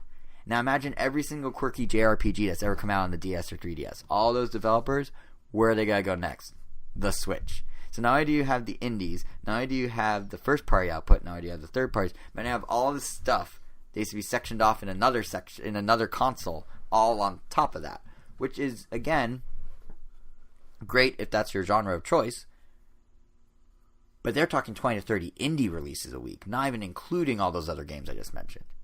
That's crazy. Sounds like playing games and keeping up with them should be a full-time job. Yeah, like it's the total. The crazy thing is it's a total catch-22 scenario, and there's no answer to this. Like, to be fair, Nintendo, even with all these factors at play, they're still way better off than Steam, which, no exaggeration, receives an average of 180 new games per week. 180 a week. No, that's crazy. Yeah. So I'm just thinking that trying to hit a numerical goal for weekly games is the wrong approach. Like it should be about providing a place where finding these games can where these games can shine, where finding them can be easy. Even if that means maybe you only do 4 or 5 a week. Like, call me crazy, but I'd take 20 to 30 a month. It just feels more manageable. I was happy with the 1 to 2 games a month from Nintendo. Just like exactly. Yeah. And it's funny because like I do appreciate the irony of me ranting about this, because we spent so many years of this show complaining about a lack of games on Wii U, and now here we are discussing how now there's too many games on Switch. Like, you can't please us really. But I'm just getting like shades of Wii shovelware days. That's the only reason I even like launched into all this. Like, when you have a numerical goal to hit, especially when you're when you need to meet that goal because you're telling investors you're going for that goal. Yeah, there's no filter here. There's no curation, anything and everything. We're going to get another skunk bundle on Switch. Oh, boy. Yeah. Which, on the one hand, that's great for freedom of choice for people. Everyone can find something they want. Even the people that want to play skunk bundle can play that. For those of you who don't know what that is, go Google it. It's insane. But in a bad way. But on the other hand, it just makes it so much harder to find good stuff. So with that in mind, we did want to talk about a couple of those potentially good ones that are coming down the pipe. So at least someone out there gets word of them. Now, these are ones that are either unexpected or just maybe ones you haven't heard of. So not all little games. But we're not going to talk about, like, South Park Stick of Truth is coming to Switch. Okay. Spyro Reignited Trilogy. That was accidentally posted. The Switch version was leaked on its website. Cool. So that's coming. No, we're talking about stuff that you wouldn't expect or stuff that you just never heard of. Stuff like Warframe, for example. Like, I'll be honest about Warframe. Prior to the Switch version announcement, I didn't really ever hear about Warframe. Did you ever really hear about Warframe? Yes, that game was really, really popular. No, so that's the thing. I mean, like, I knew the name. The name was familiar, but as someone who prides myself on being up on the latest, like, big gaming trends, it never really made a blip on my radar. It's weird. Like, it's because you're pretty terrible at following them. No, I'm pretty decent. I know most of the big ones. I But know. no, it's weird because, like, it came out in 2013 as a beta. I looked into this, and in March, this past March, it already had 38 million players, and yeah, it's become one of Steam's most played games across the whole service, and it was up for a Best Ongoing Game Award at the Game Awards last year. So it is around, but you don't hear about it the same way you hear about Fortnite or about Minecraft, but it's honestly, about League of Legends or about Arena of Valor. I mean, what you're saying right now. That's how I heard about it. Like, the Game Awards? No, like what you're describing right now. Like the same way you hear about Fortnite, the same way you hear about Minecraft. See, I never heard it. That's how often I would hear about it. Oh. The same way I would hear about Fortnite and Minecraft and Overwatch. It was like, oh, have you played Warframe? Oh, you should check out Warframe. I never. Like, kids were playing Warframe. Like, I mean, like kids. Oh yeah, because you're at school. Yeah, you deal with school kids, so. Elementary school kids don't play Warframe. I would hear it from when I would occasionally talk to, like, high school ones. I had a lot of friends that would get into it and they would tell me to play it or download it on PS4. Where am I in a weird bubble? Like, I'm usually pretty good about this. It's so weird because you only have Nintendo consoles. But I go like Reset Era and all, like, the forums where I talk about all these things. so weird. I never heard about it. But I will say, it coming to Switch. In spite of all that, I never played it. But yeah. Right, but it coming to Switch is kind of cool. Like, it seemed like, from what I gathered after it was announced, that was a surprise even for folks familiar with the game that would hit Switch. So after the trailer hit, I decided to actually do some digging, learn a bit about the game. And yeah, it actually looks like a great get for Nintendo. I mean, it's for those who don't. Apparently, the whole world knows about it, but if there's anyone out there who's like me and doesn't, what we're talking about here is it's a free-to-play competitive, or cooperative, shooter, and you and up to 3 friends, or 3 others, you all team up, you complete missions. It goes from like finding objects to finding monsters to protecting things.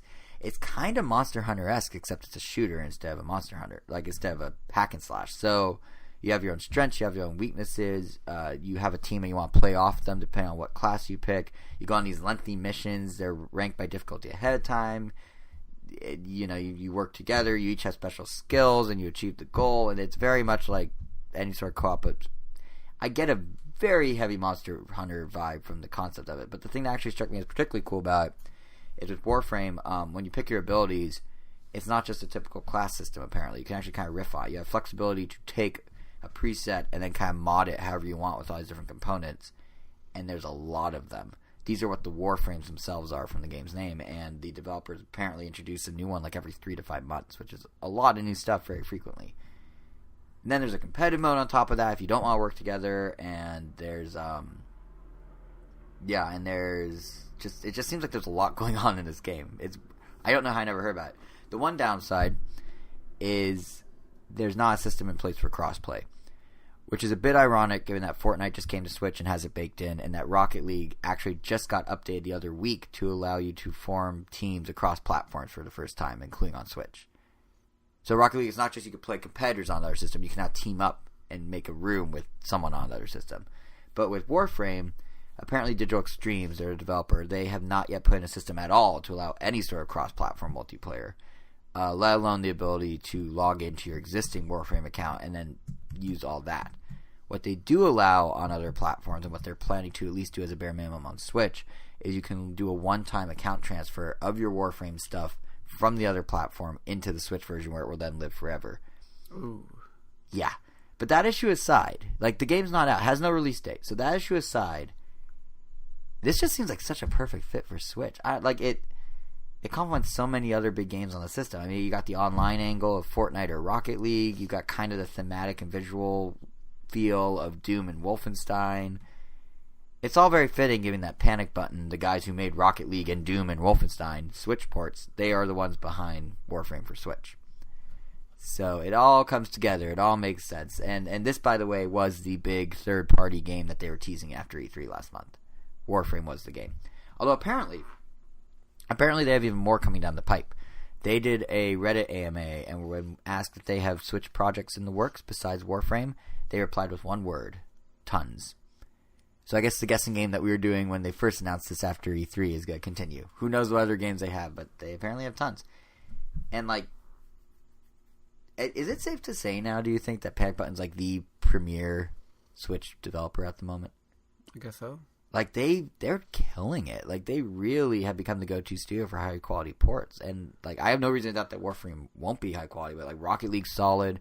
Doom was great. Wolfenstein is supposedly very impressive for being able to cram that much into that little of specs. Like, Panic Button's on fire. So I'm really curious to see what they do next. I'm excited. Hopefully all the employees get raises. Hopefully. But, yeah, Warframe... a bonus. Yeah, that they should definitely get that.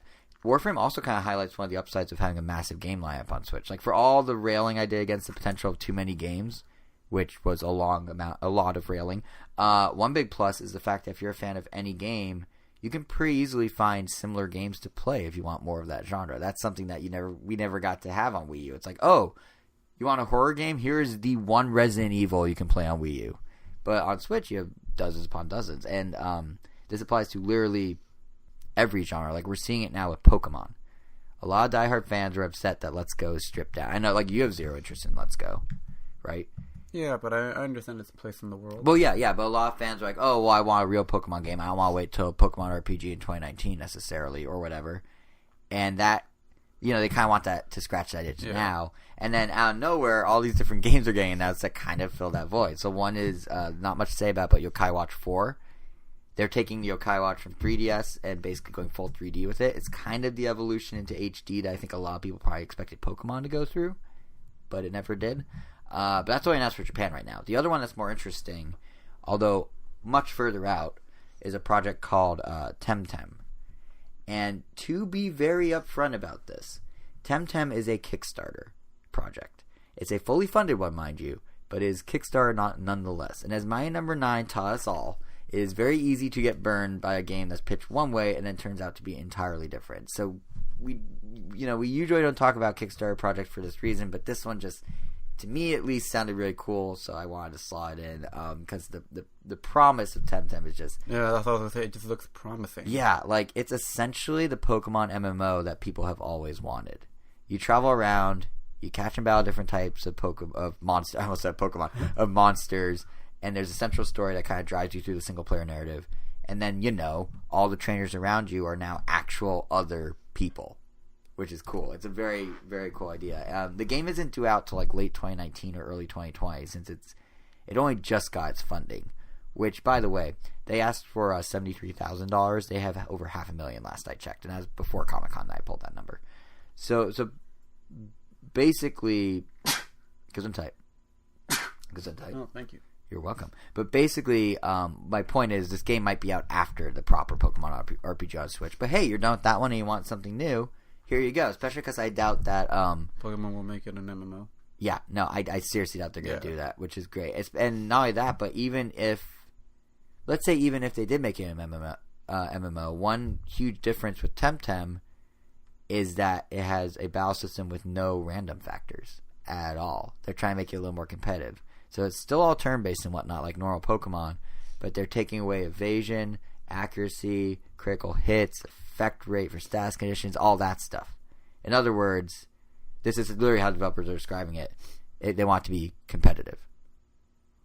So I gotta ask you, Mr. You only want to play Pokemon for the battles. What are your thoughts on them stripping out the random and making it strictly moves where you know the outcome? That's fine. Or like, are you more into that idea, or are you more into having some element of chance involved? I don't mind either. I mean, the element of chance... I mean, that's just what it is. It's an element of chance. You could choose to create a moveset that is all chance-based, or include a move that has a 30% hit rate, but that's on you. That's just how I see it. I mean, it could be part of a skill for strategy where you try to up your Pokemon's accuracy so that you can land those moves. I mean, that's its own skill. So I don't really see...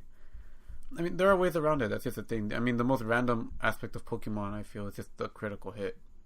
Right. Which has actually made a big difference in some battles, but it doesn't happen enough to bother me. But do you think, like, if they take away random... Like, I'm just thinking out loud here. If they take away random, is it actually limiting the options, the strategy options? Maybe a little bit. It might just get rid of some of the frustrations, but I don't know. It could be better. It could be worse. I don't know. It's hard to say at this point. Right. Yeah. I mean, the game's barely even in existence, but I will say. But the fact it's not clear what direction it could go either way, I think is good. Right. Know. Yeah. I think that gives hope. But I will say, though, that even in its early form, we don't know how battles will pan out, but the game looks quite nice. Like, graphically speaking, it looks very nice. Like, everything's cel-shaded, really clean. And at the end of the day, it comes down to the designs of the monsters. Yeah, they're okay. I mean, that's what keeps me coming back to Pokemon. I mean, I love Chatot. There's always new Pokemon I love, so... Right. So if they do a good job, then it all works out. Yeah, whether it lives up to the full potential, of course, remains to be seen. But while we're on the topic of games that riff on things you like and things I like, how about Smash Bros. But also basketball? I like the art style of Slamland. Yeah. So basically, we're talking about this game called Slamland. It's like you take the 2D plane of Smash Bros. And instead of punching and throwing each other off the stage, you're tossing your opponents into holes around the stage that kind of look like basketballs. And it's all sort of like, how would you describe the art style? I mean, it's like sketchbooky almost. Hand drawn, flat. But it has lots of pencil lines everywhere. It looks like Teen Titans Go, I guess. I don't know. Yeah, okay, yeah, that works. But what am I thinking of? There's no pencil lines in this. Just with thinner outlines. Yeah. But yeah, it's you're doing all this, by the way. You're throwing people into holes. at the behest of a very large blue man who just lingers in the background on some stages. I don't really get it. It's very strange, but it seems like a lot of fun because you're essentially doing like a typical fighting game with lunges and grapples and dodges, but then you're also like a casual fighting game, but then you're also like throwing people into baskets. Yeah, but it's it's like Smash in that they actually gotta let you do time-based challenges or use stock. There's also, of course, a few riffs on the fact that it's basketball, so there's a couple different modes. There's one called Peanut, where a character's holding a peanut, and the longer you hold the peanut, the higher your score goes. And so it's then like King of the Hill. It's like King of the Hill. And then there's Horse, which is the most normal basketball mode, except you're throwing NPCs labeled with each letter into the hole hoops, and you have to compete for the different NPCs. And then there's, separately from that, there's Trash, where there's stacks of trash falling from the sky into huge towers, and then you have to dunk. They're falling and you're holding them and they become huge towers and you have to like dunk them, and whoever has the highest trash gets the most points and more points and that sort of thing. It's certainly like Slamland's certainly more of a party game than it is a competitive game, but I definitely get a Smash Bros vibe from it. Yeah, I can get that. I mean, it looks like a platformer, like a platform fighter. If you're just looking at it, it looks like 2D Smash Brothers. Yeah, it's just think more like chaotic 8-player free-for-all with items on Smash Brothers than like items off serious play Smash Brothers. Looks like a game I'm willing to add to the Switch line. The multiplayer rotation, yeah, totally. It like, especially because it does support, because it is so multiplayer oriented. Which is a shame because there's so many games that I wonder how many other great games like this I'm missing. Right. This is just that I'm hearing about because we're talking about it. Because we went out of our way to find games that we're talking about. Yeah, and it's out pretty soon, by the way. It's out August 7th. So, I mean that's anything technically is sooner than Temtem's 2020 release. But like this is very soon. Like we're talking 3 weeks away. Yeah. So, yeah, but it should be fun. It looks cool. These three, just to reiterate, are only a slice of what's coming down the pipe. Like there's so many, and we try and highlight some. But if you go back to the broader topic of like too many games ? There's still like an entire other side you have to consider of how do these games get buried and how do you go about discovering them, and that's games as services. Because for every new game that hits the eShop, whether it's a biggie like Warframe or something smaller like Slamland, you also have to fight for attention against the older existing games that are still big draws. You still have to go up against frequently updated games like Fortnite or Rocket League or even just new DLC and other games. I mean, the nice thing is some third-party indie devs are already starting to get the hang of this. Like Brawlout, for example, they're a solid example of this. According to the game's devs, they have 150,000 people on Switch. That they have how'd they word it? 150,000 Switch players to date. How many of them are still active? Hard to say.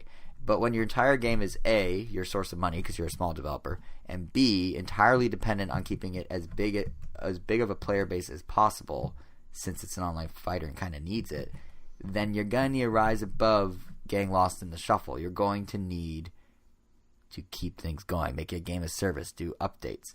So that's why, most likely, they just announced while we were at Comic-Con that Ukulele is going to be a playable character next month. Yeah, that is really, really cool. Yeah, it is. And it's great because not only does it bring some existing Brawlout owners back into the fold so the game's more active, so when new people go check it out, they have positive things to say, like there's so many players, versus negative things like I have no one to play with, I'm going to quit this game, don't buy it. You also, in addition to avoiding that, get the ability to entice a huge audience of ukulele fans. That game did quite well for itself to perhaps hop on board with Brawlout. It literally sidesteps the entire eShop clutter situation. Because Playtronic or whoever can tweet out, hey, check it out, our character's in that game, and they're reaching a whole audience that maybe through Nintendo Minute or through the Nintendo News app or through whatever, there is no way to reach those people. So it's very strategic. Yeah. And it just looks cool. Yeah, it's a nice addition. They need to add more indie games, like indie characters like that, and maybe Shovel Knight. Shovel Knight's gonna be in. He's gonna be in the Nicholas fighting game. Yeah, Blade Strangers. Yeah, Blade Strangers. Mm-hmm. And I mean, Brawlout also released a shark character to replace the frog one. I mean, they do like little updates like that, but not a completely new character in a while. So this is pretty cool. Yeah. Welcome addition. Totally. Although ironically, so the devs at Brawlout are doing this. Well, not Brawlout. What's the name of the company that makes Brawlout? I don't even remember. It's like Angry Mob. Angry Mob Games, yeah. But the company that's doing that, so they're ahead of the curve here. But ironically, Nintendo's also ramping up their DLC efforts as of late. So you're still fighting for attention as an indie, now just in the DLC and services realm versus in the just general eShop realm. So that's good. It's just on multiple fronts. That's gonna be fun for them. But the Nintendo is stepping up their DLC, and the most intriguing new one is probably the doubling down on Mario Kart 8 Deluxe. We discussed last episode that Mario Kart got a surprise update in the form of Labo support, right? And since then, even more has happened. So officially what we got was a surprise Zelda Breath of the Wild tie-in. On Thursday, I think it was. It was sometime when we were at Comic-Con. Yeah. I think it was Thursday. They pushed out an update where you could choose between playing as regular Link or Link in his Champions Tunic from Breath of the Wild. And to go with that, the Master Cycle Zero is now a playable bike, and it has new items to match, ancient tires, and a paraglider. Nice. It's all pretty neat. Like, I don't think it handles it. I haven't had a chance to try it. Have you had a chance to try it? No. I don't know if you downloaded it in the hotel or something. I don't know. No. Yeah, from what I can tell, it doesn't seem like a huge difference besides cosmetics, really. But it's apparently the tires are really good for off-road racing. But besides that, which makes sense because they do that in Breath of the Wild. But, like, it's still kind of a neat addition, as random as the timing is. Like, what compelled them in July to suddenly be like, remember when we did that DLC like 7 months ago? That should have come out then. We should have done Mario Kart with that. You all just do it now? Yeah, okay. That's probably what happened, honestly. I read something where apparently some of the Zelda developers are also on the Mario Kart team. So you'd think they'd be like, yo, we're doing a motorcycle thing in Zelda, but I guess they just didn't know. But yeah, it's basically they saw it and they're like, that'd be cool, and then they just added it. But I guess it kind of gives both games a bit of an attention boost now, in like the gaming press at least. But what caught my attention more than just the Zelda stuff, which is neat, was there's this comment from Nintendo's Shinya Takahashi. He's he's like the conductor of Nintendo, as they call him. He does all the software planning. And this happened before the Mario Kart update came out, to be clear. But in a video Q&A on Nintendo's Twitter, he ended a recap of how the Labo support for Mario Kart works with, and I quote yet again, "There will be further updates planned for Mario Kart 8 Deluxe, so please look forward to it." Now the emphasis there should be on the S of the word updates. Updates plural. Multiple updates. More than just Zelda. Captain Falcon confirmed. There you go. But yeah, Zelda is seemingly the first of many, which does lead to the question of, what are we talking about here? How big are we talking about here? Do you think it's something like new characters like Captain Falcon? Or I mean, they had the F-Zero track, so he seems like a shoo-in. They have the F-Zero car, right? Yeah, they do. It's an easy cosmetic change. It's make a new character. Yeah, it would be very disappointing if Captain Falcon doesn't appear in that game in some fashion at some point. It's like teased so hard. Yeah. That it would just be like, come on, Nintendo. Like, I mean, like 200cc is F-Zero practically. Like, if you're not going to make a proper Zero game, at least put them in one. Like in Smash Brothers.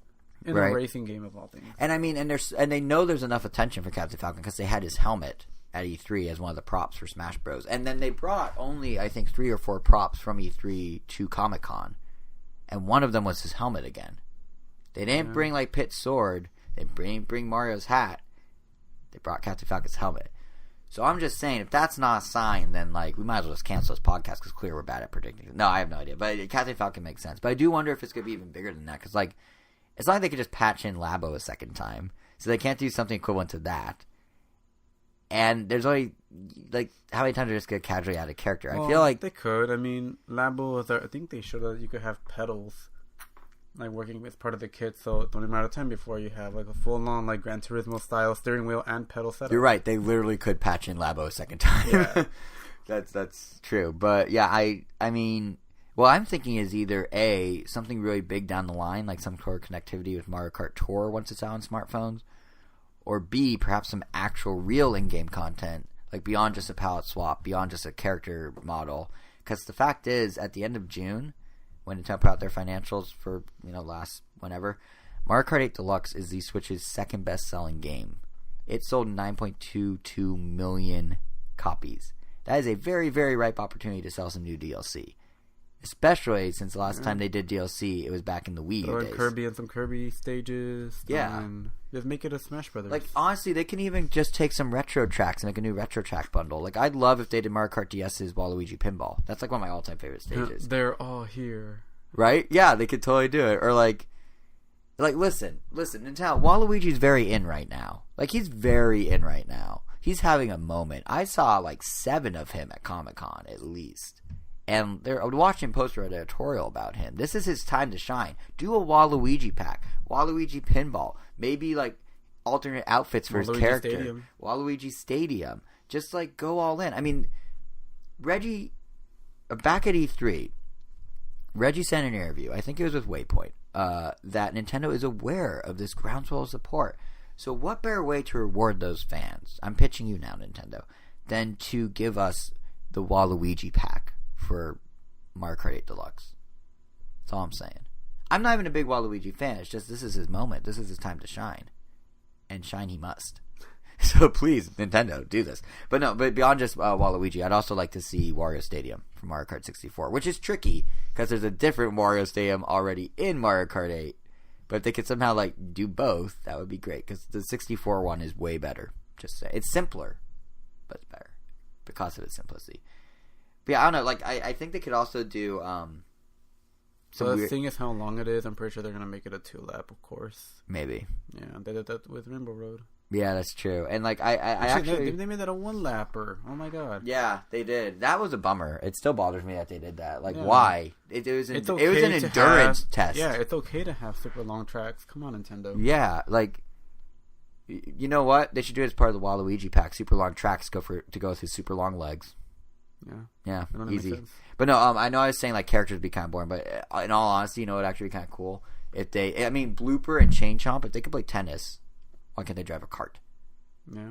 Like, Nintendo, just go bonkers with this. Just go crazy. Just have fun. Like, people will buy it. I'll buy it. Because, like, realistically, whatever form the next update takes, DLC or otherwise, it's going to happen this year. So they might as well just hit the ground running and go crazy. It's probably going to go on during or going into the holidays. Because Nintendo keeps emphasizing how part of their plan to sell 20 million Switches this year is not just by releasing new games, but keeping up sales of the old games. If you want Mario Kart to be at the forefront of new Switch owners' minds this holiday, you know, when they're getting Smash Ultimate, when they're getting Pokemon Let's Go, new DLC, and specifically a purple man named Waluigi, that's how you do it. That's how you generate fresh buzz. That's how you get this game to be new when it's not new. Plus, you know, you make money from us existing Switch owners too.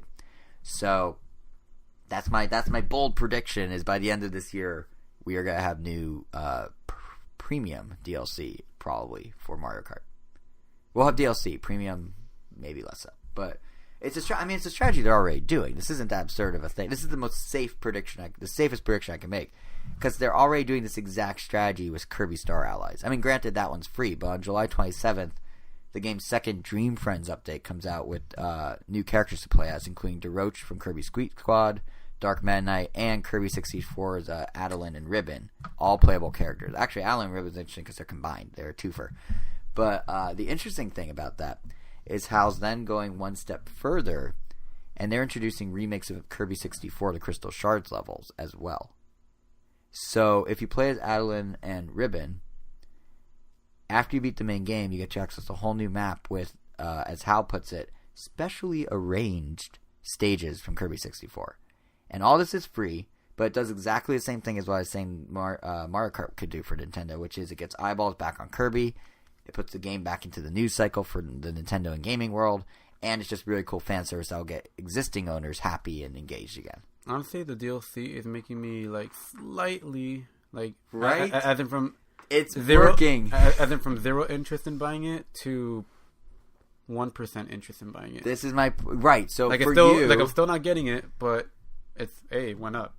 I mean, so imagine because I think the DLC is really cool, especially the Adeline and Ribbon. Like, just the amount like to fighting the final boss, the way they shoot the beams, and the Squeak Squad, and how you could throw treasure and have all the buddies there. It's really cool. This is exactly what I'm saying. Like, okay, so for you, it's not going to necessarily move the needle, but for someone out there, move the needle just enough to buy the game. It twitched it, but for someone, that twitch was a whole spasm, and now they're buying the game. I'm sure their dial broke. Yeah, someone's dial, like someone just like literally combusted into flames and went and bought it on the spot. So like if Nintendo does that for Mario Kart with some bigger name stuff than just Alan and Ribbon, who most people listening probably don't even remember. Actually, no. I would guess about 60% of our listeners remember those characters. But, yeah, like if you do it with real big name stuff, you can easily make Mario Kart like a new release. They can Octo expansion Mario Kart, essentially.